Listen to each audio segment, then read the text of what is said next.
This is what SEMA's all about. There are head turners everywhere. And I'm not just talking about the SEMA girls. There are some hot cars. Well, come on down. We got more. No, not that one. Come on, bring it down. Now here's a cool little rat rod. Got a stitched leather top, got the distressed paint. Check out the stance of this thing. It is on the ground. Check out this tire. Now, something you gotta be careful of. You hang your arm out that window, you might just run it over. Something to think about when building your hot rod. Well, here at SEMA, you got a little bit of everything. Now, I'm a big Corvette fan, so I'm immediately drawn to this 1962 Corvette. As you can see, it's a classic, but it's been given a bit of a modern makeover. It's got the big wheels and tires, a new custom engine into it. But it's not just about the classics here. You got the old, and you got the new. Well, if it's the modern look you're after, sometimes a name says it all, and this is one smoking vet. Now, this thing took life as a 2005 Corvette, and you can see it's got a brand new body kit on it, probably 1,000 other modifications that I don't have time to tell you. I can tell you one thing, though. This baby is fast. 600 horsepower to the rear wheels will exceed well over 200 miles an hour. That's what I call American muscle, baby. Hey, welcome back. This is SEMA 2009. Now we're gonna go a little green, not just because we feel good, but because it really feels good. 650 foot-pounds at 0 RPM good. That means as soon as you touch that throttle, you're moving. And that's what happens when you get some big players come together. Factory 5 brought this killer body. SolidWorks brought the engineering and the CAD to put all this together. We've got UQM and A123. These guys are what's bringing the power. You gotta ask yourself, why are you gonna go green? Well, we'll show you.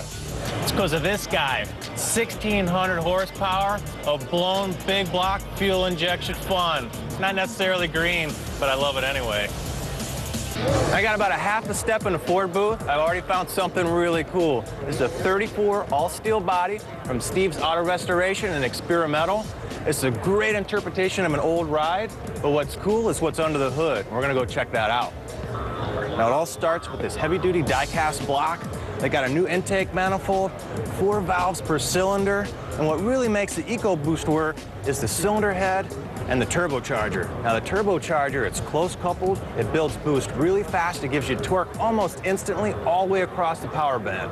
Now, the cylinder head, that's where the magic is. You've got your DI injector firing straight to the cylinder, and it's that proximity of the injector and the spark plug that's making performance green, and that's cool. Hey, this is Randy Grubbs, Pissed Off Pete.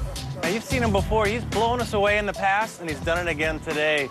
He built Jay Leno's Blasterline, and he's back once more to show us how cool things can really be. This started off as a 1960 Peterbilt with a 1972 12V71 twin supercharged diesel engine. This thing makes 1,200 foot-pounds, and it's probably one of the coolest rides you're going to see at SEMA this year.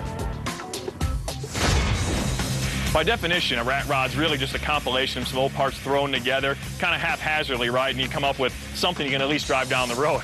Well, the diesel rod here is complete opposite of everything you'd imagine. It is a true custom car in every shape of the imagination. Now, the theme behind this thing, it's all about a farm implement. I mean, you've got the saw blade that runs all the way around it. You've got parts from old tractors, from old farm implements inside this thing. How about a manure spreader dash? How cool is that, right? Up front, you keep that whole farm theme, right? You're gonna go with a diesel engine, but some twin turbos on the front. This thing is bad. It's got nitrous oxide injection, puts out 1,200 foot-pounds of torque. And just for good measure, on the other side, they've got a working hand crank starter. It just doesn't get cooler than that.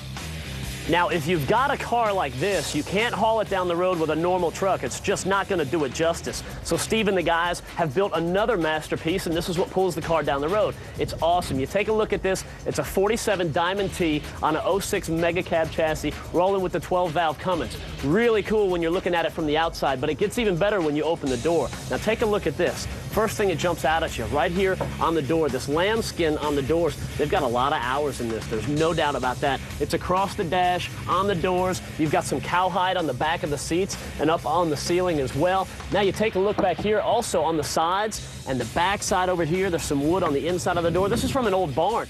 The whole farm theme. I mean, basically, they had all this stuff laying around and put it in their head and said, what can we make out of this? You've got the hydraulic rams from the old combines right there. You take a look at the mirrors right there. These are actually headlights off of an old tractor. I mean, the list goes on and on and on.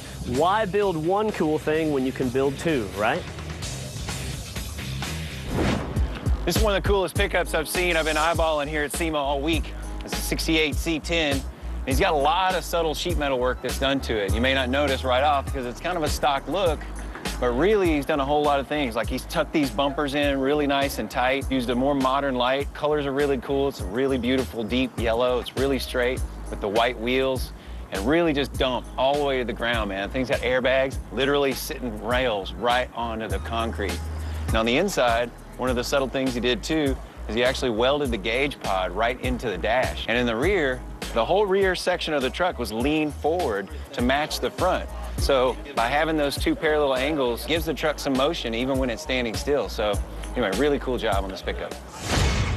This is the Frictionator. Big, huge F650. Then you take a look in the bed, a 7,000 horsepower jet engine in the back of that. Keep in mind, this truck is totally street legal. You just don't want to tailgate this guy at all. Now, all kidding aside, this truck was at a show I put on in South Florida a couple of years ago, and as impressive as it is sitting here, it's even more impressive at night when the sun goes down and they fire up the truck and the flames shoot out the back and you're standing 4 or 5 feet away from it. You get a whole new appreciation. And once again, guys, this is one Frictionator that's not going to get you in trouble with the wife. Well, hopefully you guys had a good time at SEMA 2009.